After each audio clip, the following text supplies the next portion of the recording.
কোথায় যেন আওয়াজ শোনা যায়। কিন্তু ভাই এইখানে আমার কি করার আছে? আমি তো নিজেও জানি না যে আমরা কোথায় যাইতেছি। আচ্ছা এসব বাদ দে, এখন আজকের রাতটা থাকার মতন একটা জায়গা দেখ, কালকে সকালে না হয় আবার বেরিয়ে পড়বো। ভাই সামনে একটা গ্রাম দেখা যাইতেছে, কেমন হয় যদি আজকে রাতটা ওই গ্রামে কাটিয়ে দেই? তাহলে কি আর করার, চল গিয়ে গ্রামে দেখি থাকার মতো কোনো জায়গা পাই কিনা।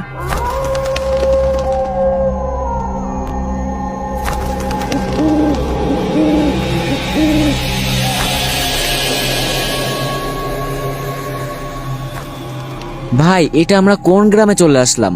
দেখে তো মনে হইতাছে অনেক বছর ধরে এই গ্রামে কোনো মানুষ আসা যাওয়াই করে নাই। হ্যাঁ ভাই দেখ, ঘরবাড়িগুলো কত পুরনো এবং কোনো লোকজনও দেখতে পারতেছি না।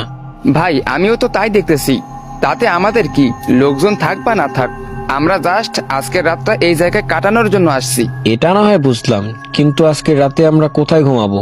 কই আবার, যে তো থাকার মতন কোনো জায়গা নেই, তাহলে গাড়িতেই ঘুমিয়ে পড়ি। একদম ঠিক বলছিস, তাহলে চুপচাপ ঘুমিয়ে পড়, রাত অনেক হয়ে গেছে।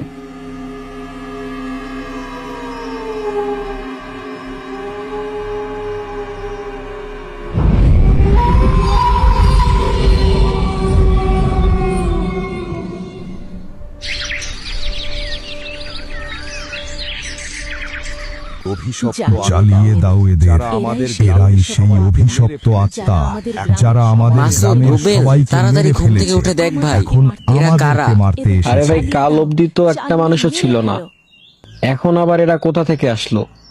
তাও আবার এতগুলো মানুষ একসাথে।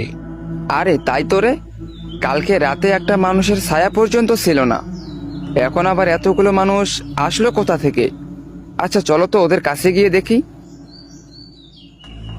গ্রামবাসীরা তোমরা সবাই শান্ত হও, দেখো ওরা আমাদের দিকে আসতেছে। এতগুলো মানুষ রেগে আছেন কেন? আর কাল রাত অবধি তো এইখানে একটা মানুষের ছায়া পর্যন্ত ছিল না, আপনারা কোথা থেকে আসলেন? গ্রামবাসীরা, এদের সাথে কেউ কথা বলার চেষ্টা করো না, এরা আমাদের সাথে কথা বলে আমাদেরকে মারার চিন্তা ভাবনা করতেছে। এরা আসলে মানুষ নয়, এরা আসলে অভিশপ্ত আত্মা। আরে আপনারা সবাই কি পাগল হয়ে গেছেন নাকি? কি তখন থেকে আত্মা ফাত্তা বলতেছেন? আরে আমরা কোনো আত্মা ফাত্তা নই, আমরাও আপনাদের মতোই মানুষ।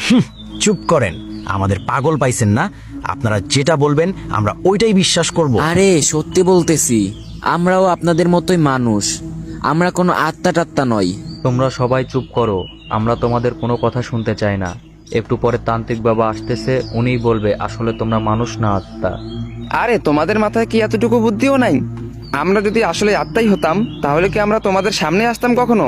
ওই তো তান্ত্রিক বাবা চলে আসছে, এবার উনিই বলবে আসলে তোমরা মানুষ নাকি আত্মা। জ্বালিয়ে দাও, এদেরকে জ্বালিয়ে দাও। এরাই